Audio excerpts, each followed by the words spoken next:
We focus on history, culture, religion, art, social, and philosophy of Nusantara. Here, in the presence of Nusantara, we were made to be forgotten about the goodness of ourselves. Because negativity seems to be more interesting for us. Now, I'm Sutoyo Raharto and friends, assist you, to remind you, to awaken you, that we still can find the gems of Nusantara. They are the great sights of Nusantara.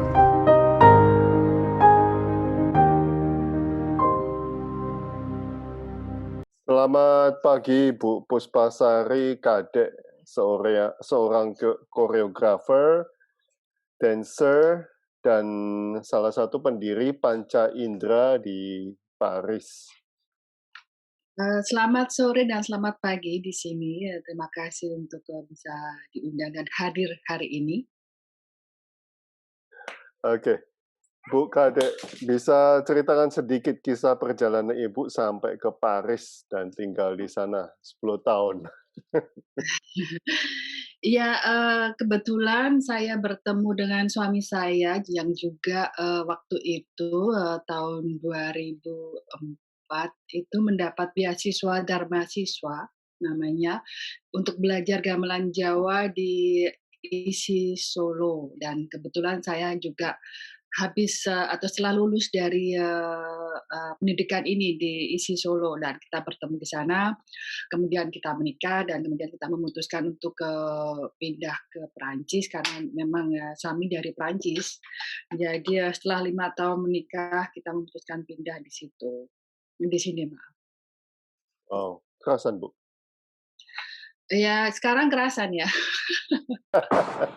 Tapi memang nggak mudah waktu datang, terutama 3 tahun pertama itu paling susah karena ketika saya datang ke Prancis, saya belum bisa bahasa Prancis, jadi kayak dibilangnya kayak sapi ompong, nggak bisa ngapa-ngapain gitu.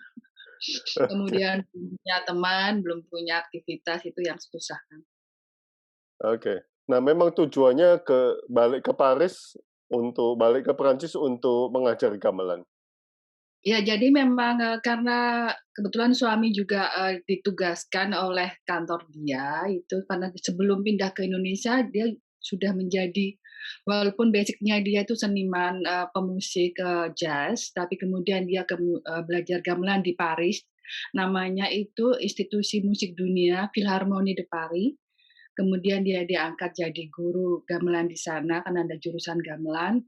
Kemudian dia ditugaskan untuk belajar di Indonesia, harusnya 1 tahun, tapi kemudian lanjut 5 tahun karena senang. Kecantol ini. Iya, dan juga senang dengan ketemu guru yang bagus dan senang dan merasa setahun itu nggak cukup untuk belajar tentang kesenian Indonesia.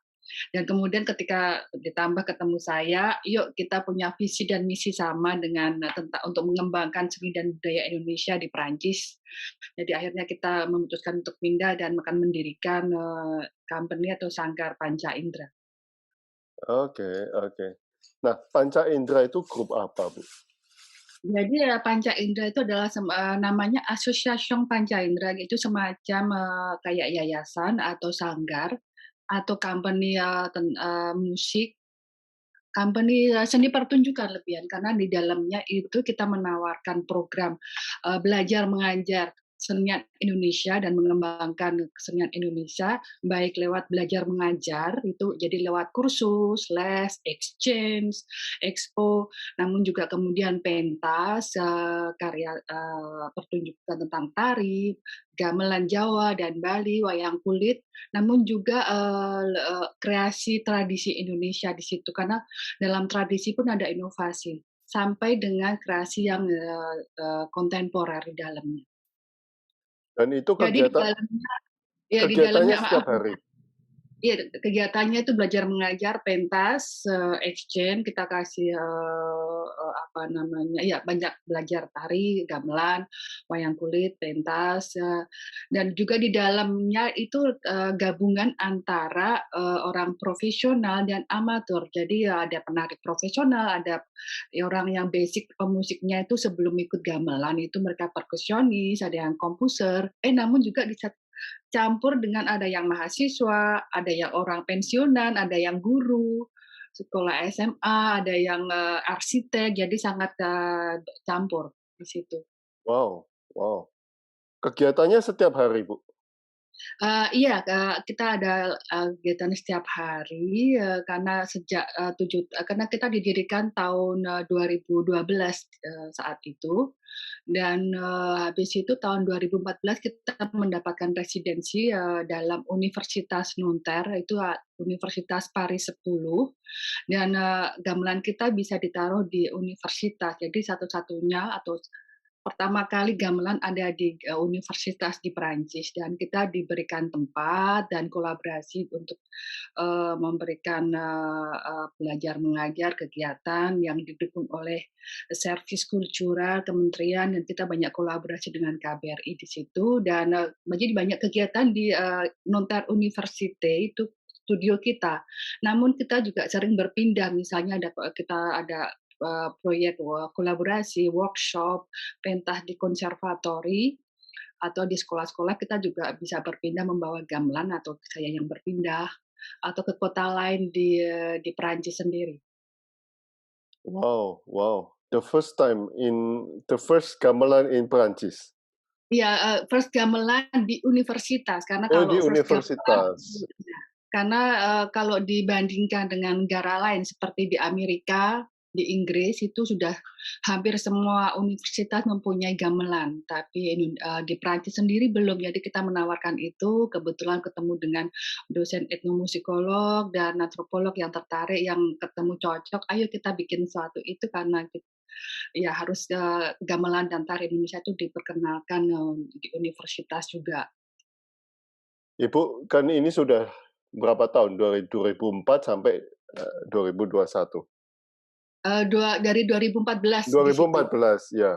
Sampai 7 tahun ya? Iya. Ya. Awal-awalnya bingung nggak, Bu? Orang-orang sana, ini apa gitu loh? Hmm. Eee, Awal-awalnya ya kita yang harus bekerja keras bagaimana mencoba awal membuka pintu ya itu yang paling susah kan ya untuk memperkenalkan. Namun, kita ada banyak strategi teknik ya untuk, memperkenalkan, kesenian kita. Jadi, karena kebetulan juga, suami pernah kerja, waktu itu kerja di Philharmonie Paris itu dari situ kan itu adalah institusi musik dunia terbesar kayak basic-nya gitu. Kemudian bagaimana kita memberikan pendidikan tentang, memperkenalkan ini lewat, konferensi, lewat keterangan, lewat, workshop atau pentas yang bisa menarik mereka.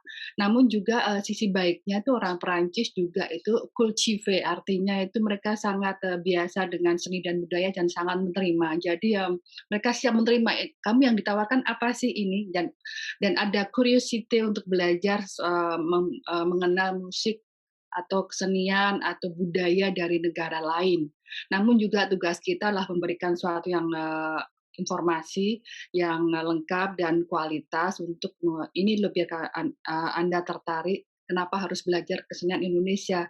Jadi kita mencari, nilai-nilai universal dari gamelan, dari tari, dari wayang kulit yang bisa menarik perhatian orang, dengan orang Perancis dengan background yang berbeda untuk tertarik. Misalnya orang klasik, "Ini kenapa harus belajar gamelan?" Gitu kan. Makanya kita tawarkan, ini di gamelan tuh ada sistem gotong royong konsepnya kan. Jadi ya belajar kolektif, nggak pakai notasi, saling mendengar, itu kan nggak ada di musik klasik. Jadi harus bersama-sama, nggak bisa kayak musik klasik harus bawa, biola, belajar di rumah sendiri bisa, pakai notasi sendiri udah selesai. Gamelan nggak bisa seperti itu. Sama dengan tari juga, itu Kak, nilai universal yang kita punya yang sangat istimewa yang perlu dikenalkan di sini. Wow. Dan Itu attract, orang Prancis, Bu? Gotong royong itu? Iya, gotong royong mereka tertarik karena memang, dan juga, misalnya kesenian Indonesia itu kan, seperti gamelan dan tari itu, memungkinkan semua orang bisa ikut. Jadi misalnya ada yang orang pensiun, orang student, tiba-tiba udah ya, orang dokter, arsitek, atau pemusik tiba-tiba bisa main bersamaan, nggak harus, belajar solfege dulu selama 5 tahun untuk belajar gamelan, langsung bisa. Seperti kayak, team building kan semacam itu dan kita juga, memperkenalkan, tari, gamelan, wayang kulit tidak semata-mata ini bermain musik, ini bermain tari anatomi, tapi juga memperkenalkan budayanya secara lebih luas. Misalnya, "Oh konteksnya di Indonesia seperti ini loh, tari itu, musik gamelan itu dipentaskan di pernikahan, di acara-acara seperti ini, nggak cuma di teater dan kita juga kenalkan, "Oh jangan ngelompatin instrumen gamelan ya, karena ini kan, instrumen, jadi untuk main bukan untuk hanya barang." Semacam nilai-nilai seperti itu sangat dihargai oleh orang-orang sini, sama dengan tari juga gitu kan. Nggak cuma, mengajarkan gerak di situ, tapi bermain bekerja sama secara kolektif, kerja secara kelompok, khususnya untuk anak-anak, membangun spirit, untuk, tampil di depan atau juga spirit untuk, lebih mendengar dan melihat ya lingkungan, seperti itu. Wow wow wow. Nah, Bu, apakah ada pengaruh kebudayaan atau tradisi musik Perancis ke dalam karya-karya panca indera atau karya-karya entah wayang atau gamelan secara eksplisit maupun implisit, Bu? Kan sudah 7 tahun ini Iya. perkembangannya, iya. Ada nggak? Secara eksplisit, ya ada, tentu saja karena kan, selama 7 tahun banyak teman-teman yang sangat, apa itu, rutin, fidel, untuk belajar bertahun-tahun sama kita. Jadi secara proses itu terjadi, pertukaran budaya di situ, exchange kultural. Jadi mereka membawa budaya mereka, secara luas dan kita juga, dengan norma-norma dan nilai-nilai itu secara mulai proses bertahun-tahun sudah ada, namun juga, di sisi lain banyak mereka yang mempunyai, yang orang profesional basic, musik lain selain gamelan. Ada musik klasik, ada musik jazz, ada musik tradisi lain. Eee, jadi, kita juga secara langsung ada, bikin kreasi yang memang, berkolaborasi dengan instrumen atau, background, tari atau budaya lain itu, banyak kita kerjakan. Oke oke oke. Dan berhasil, Bu? Ada yang berhasil, ada yang perlu dikerjakan lagi. Memang butuh proses ya. Kalau yang, secara proses belajar mengajar dan bertahun-tahun itu memang, sebuah pertukaran jangka panjang itu masih selalu akan dikerjakan. Seperti kata orang kan belajar itu tidak akan pernah berhenti. Pengalaman adalah, guru yang paling, baik gitu. Itu selalu, sebuah proses, pembelajaran yang tanpa henti. Namun kemudian di beberapa karya itu memang perlu waktu. Misalnya satu karya kita harus mempersiapkan satu kreasi kita minimal 1 tahun latihannya. Dan kan, sebagai seniman, saya sebagai penari dan koreografer selalu merasa tidak puas, harus mencari-mencari lagi, "Oh ini kayaknya lebih bagus lagi kalau dieksplorasi lebih banyak," atau sebelum saya nggak mau cuma ambil satu musik, campur, fusion, itu menjadi sebuah karya kolaborasi. Jadi cuma nggak hanya artificial, tapi juga mengerti background, nilai-nilai mereka. Seperti mereka belajar kesenian kita, sebenarnya background-nya apa sih, nggak cuma secara, "Oh kalau gamelan itu di musik dimainkan oleh 15 orang, tari Bali itu ada agem, Jawa ada ngiting, ada mudra," tapi sebenarnya nilai-nilai yang di belakang itu, dan itu untuk belajar itu kan butuh waktu. Jadi, menurut saya, sebuah proses yang harus dieksplorasi, dikembangkan lagi, dan saya merasa tidak puas kalau hanya berhenti seperti itu aja gitu. Jadi, berhasil dan tidak berhasil itu adalah sangat subjektif tapi memang ketika kita tampilkan, di publik semua orang menghargai, senang, "Ah bagus," semua bilang gitu. Tapi kan, pentas akhir itu bukan yang paling penting, tapi juga sebenarnya prosesnya, Proses. latihannya saya hargai. Bu Kade di Perancis sendiri, atau mungkin kita mencakup ke lebih sempit. Apakah ada grup sanggar seperti Panca Indera ini? Untuk gamelan kesenian Indonesia, ada diaspora, ada beberapa asosiasi, tapi bukan yang profesional, yang di Prancis ada banyak. Jadi ada SCI misalnya, ibu-ibu Indonesia yang menikah dengan, para orang Prancis, membikin sebuah kelompok kayak hobi, tapi juga menyalurkan bakat terpendam yang selama di Indonesia ada di sini. Kemudian mengundang saya untuk mengajar mereka juga daripada bikin arisan, tapi juga arisannya bentuknya kegiatan kesenian seperti itu. Banyak sekali ada kumpulan orang Makassar, orang Batak bikin bikin sebuah asosiasi untuk kegiatan mengembangkan seni dan budaya secara lebih luas. Namun orang Perancis sendiri ada beberapa grup gamelan di kota lain di Perancis, tapi belum ada yang selengkap kita misalnya menawarkan gamelan, wayang kulit, tari secara secara keseluruhan. Karena kan sebenarnya kesenian Indonesia itu nggak seperti budaya barat yang spesialisasi kita itu multi talent gitu. Tari berhubungan dengan gamelan, gamelan berhubungan tari dengan wayang kulit. Karena kebetulan saya dan suami punya background itu, jadi kita bisa menawarkan yang komplit. Kalau grup lain ada yang menawarkan grup gamelan Jawa saja, gamelan Bali. Nah, kebetulan kita ada grup gamelan Bali yang ada gurunya, kita berkolaborasi dengan 2 guru lain yang setelah 4 tahun atau 5 tahun kita bikin, ayo masuk sama grup kita punya visi yang sama mengembangkan gamelan Bali, dan kebetulan kan saya memang salah satu spesialis saya adalah tari Bali juga, jadi sangat senang bisa berkembang seperti itu. Panca Indera ini berarti seperti cabang isi Solo gitu ya? Semua ada ya? Eee, nggak sebesar isi, ya lebih ke kita lebih senengnya kalau lebih, ke paguyuban, perkumpulan, nggak ya macam itu ya. Terima kasih. Oke. Nah, eee, apakah masih ada rasa mistis, Bu, sewaktu menari atau bermain musik Nusantara di Perancis, Bu? Silakan. Eee saya bilang masih, iya, saya rasa saya selalu membawa itu karena, background pendidikan, tari saya, namun juga, background kultural saya itu adalah dari Indonesia, dari budaya mistis memang. Jadi ketika saya menari di Bali, di pura, itu kan menari untuk dipersembahkan untuk dewa, kemudian, untuk nayah, kemudian, juga di Bali kalau di luar pura untuk, menghibur. Kemudian saya besar di Solo, belajar di ISI, menari di pernikahan, kemudian di keraton, itu juga untuk, mempersembahkan sesuatu kepada, ritual di kerajaan, kemudian untuk, kegiatan sosial. Walaupun tinggal kemudianlah ketika pindah di Perancis tentu ada perubahan dalam saya dan juga cara pandang saya melihat seni dan budaya. Namun, secara jujur tidak akan berubah begitu saja karena memang walaupun ontologi orang Perancis masuk, sedikit sedikit, demi sedikit, di cara pandang saya, namun, cara pandang mistis selalu ada.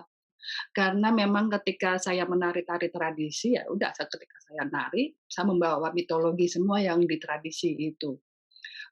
Kemudian juga ya saya selalu punya ritual, yaitu tari itu nggak hanya masalah anatomi, jadi lebih ke energi bagaimana, mengembangkan atau menyelaraskan, mencari keseimbangan dengan alam. Semua itu adalah ajaran tradisi, mistis kita di tari, Nusantara. Jadi saya selalu membawa itu kemanapun, walaupun ada di teater tradisi atau teater kontemporer atau tari yang lebih ke kontemporer. Dan itu menurut saya perlu dijaga sampai sekarang dan menarik ketika ada, interaksi atau benturan, enggak apa-apa menurut saya. Masih masih pakai dupa, sesajen begitu, Bu? Iya, kebetulan 2 tahun lalu sebelum misalnya Covid, kita menampilkan, drama tari Calon Arang. selalu ada kayak kulon nuwun kalau orang Jawa ya bilangnya ya, dan selalu meminta izin untuk ya semuanya serba seimbang. Apalagi kan cerita calon arang kalau di Bali kan semua orang takut. Di sini juga wah ini harus selalu ada itu, jadi ada dupa, ada selalu berdoa awal mulai pentas. Jadi waktu di Perancis saya kenalkan itu juga ke anggota Panca Indera, misalnya sebelum acara hajatan besar, proyek besar seperti 3 tahun lalu kita menarikan Serimpi untuk UNESCO, calon arang. Jadi kita bikin tumpengan memang 1 hari sebelumnya dan setelah acara selesai kita bikin sungsuman juga, jadi kita kenalkan itu juga ke teman-teman. Wow, wow, wow. Nah, beberapa kali Bu Kadek memakai baju tradisional Jawa maupun Bali di public area di Prancis ya. Di Paris mungkin Bu ya itu ya. Apa apa tanggapan orang-orang di sana, Bu? Cuek atau memberi apresiasi atau bagaimana? Silakan. Jadi public area yang dimaksud adalah di dalam konteks seni pertunjukan, gedung pertunjukan atau sehari-hari di metro, di jalan maksudnya? Di metro, terus di menara, itu kan Ibu pakai pakai Kalau saya pakai baju tradisional. iya, kalau kain, kebaya pernah ya bikin, kalau sehari-hari saya memang selalu pakai baju biasa sih, tapi kalau baju tradisi memang kadang, saya pakai. Waktu itu saya sempat bikin pemotretan di jalan-jalan pakai baju tradisi, semua orang ya langsung lihat, ngajak ngajak foto terus, jadi saya malah nggak jadi syutingan ya kalau di tempat publik sama orang lihat, "Oh dari mana ya?" Ada yang nebak, "Dari Cina, dari mana?" Gitu, "Enggak dari Jawa." "Jawa mana ya?" Gitu, "Bali." Gitu.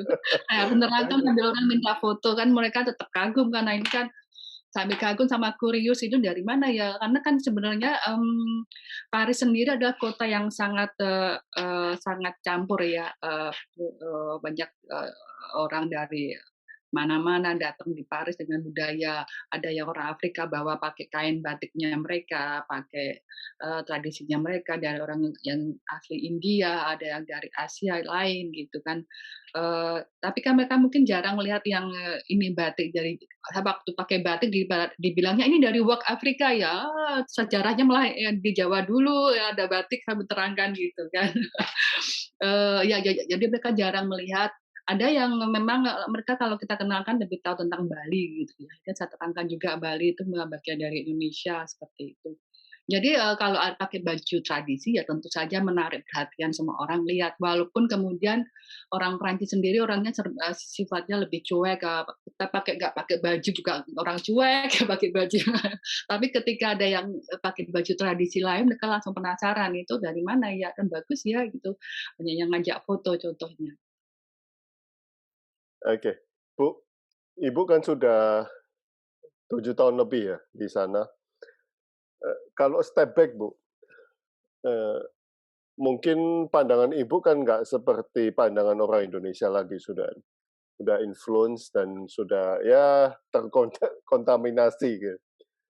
Bagaimana Ibu melihat budaya Nusantara, Bu, secara subjektif?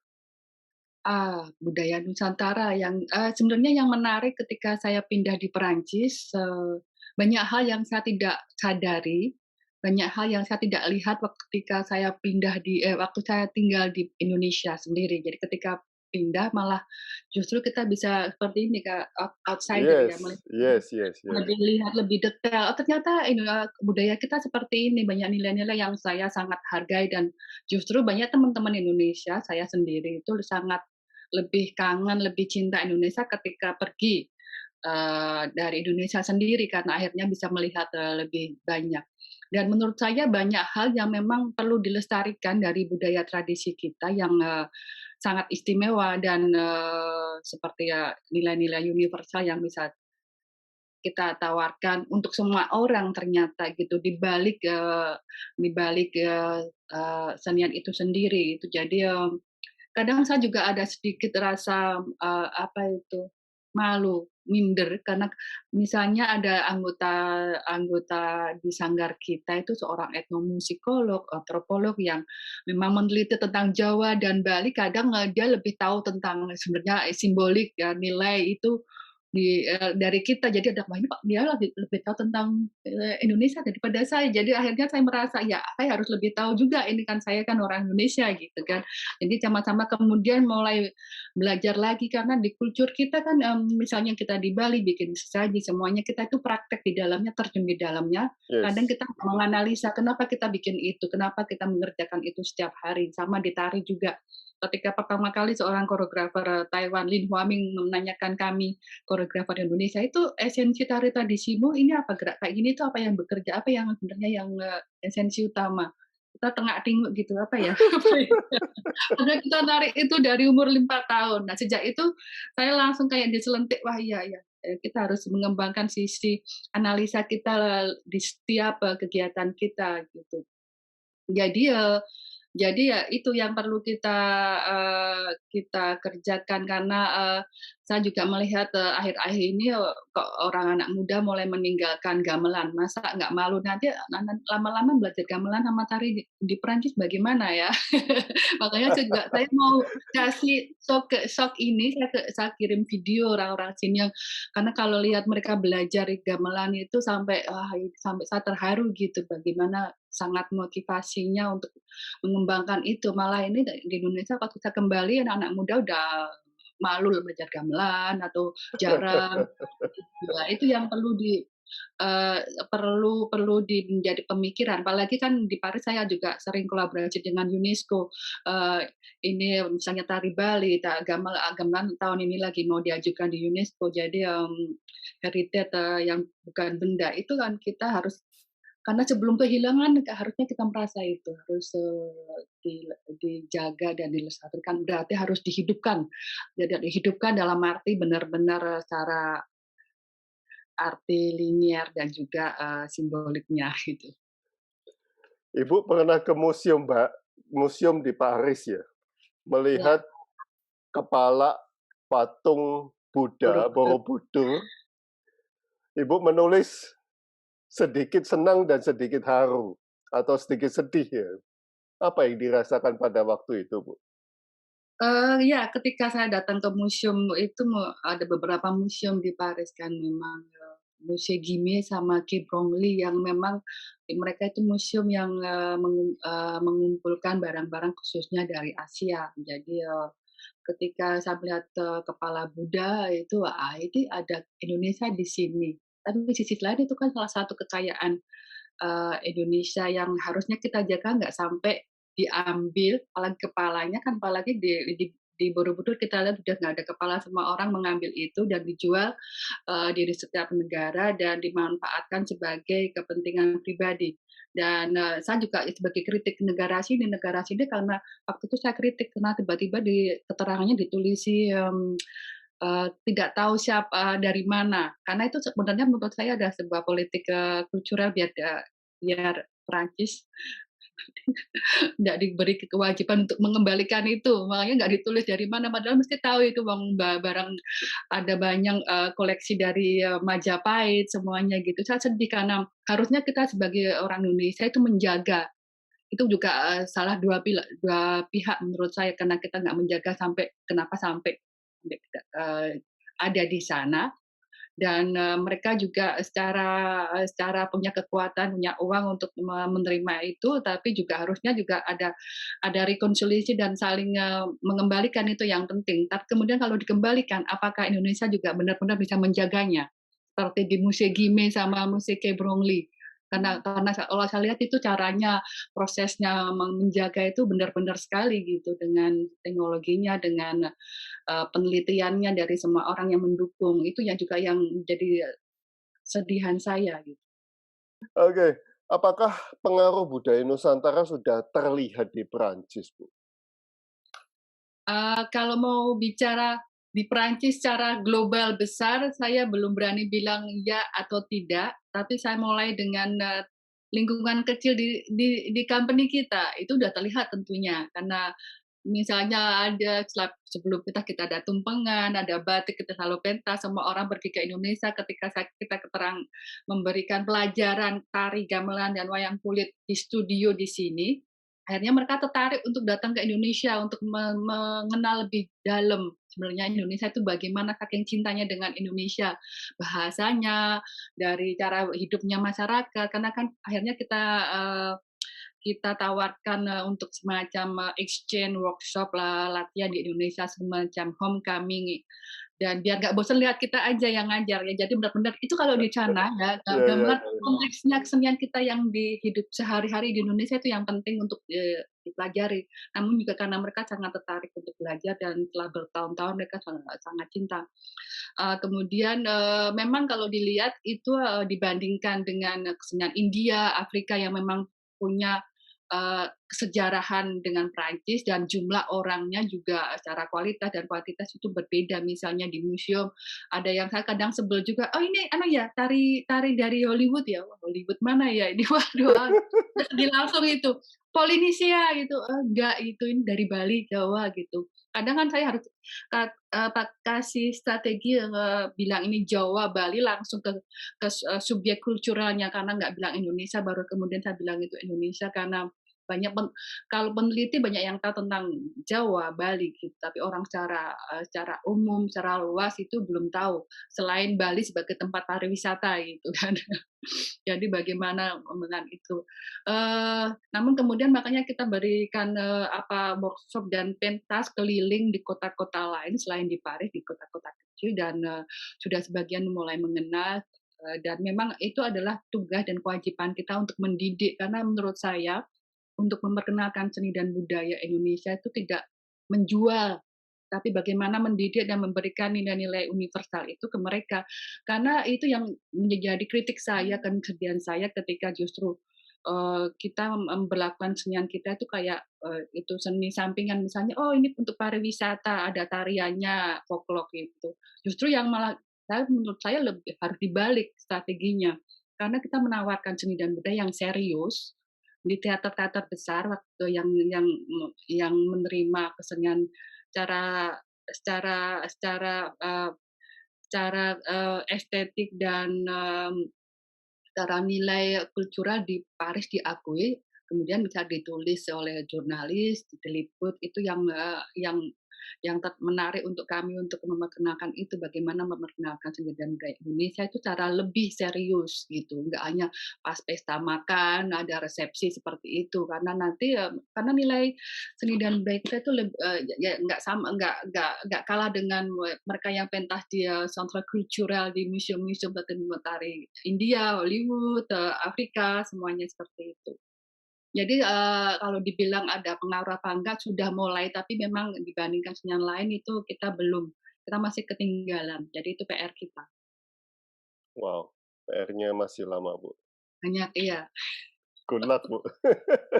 banyak dan harus telaten itu yang paling utama. Oke, oke. Teman-teman ada yang mau bertanya? Sampai sekarang sudah kerasan, Bu, kalau tinggal di sana?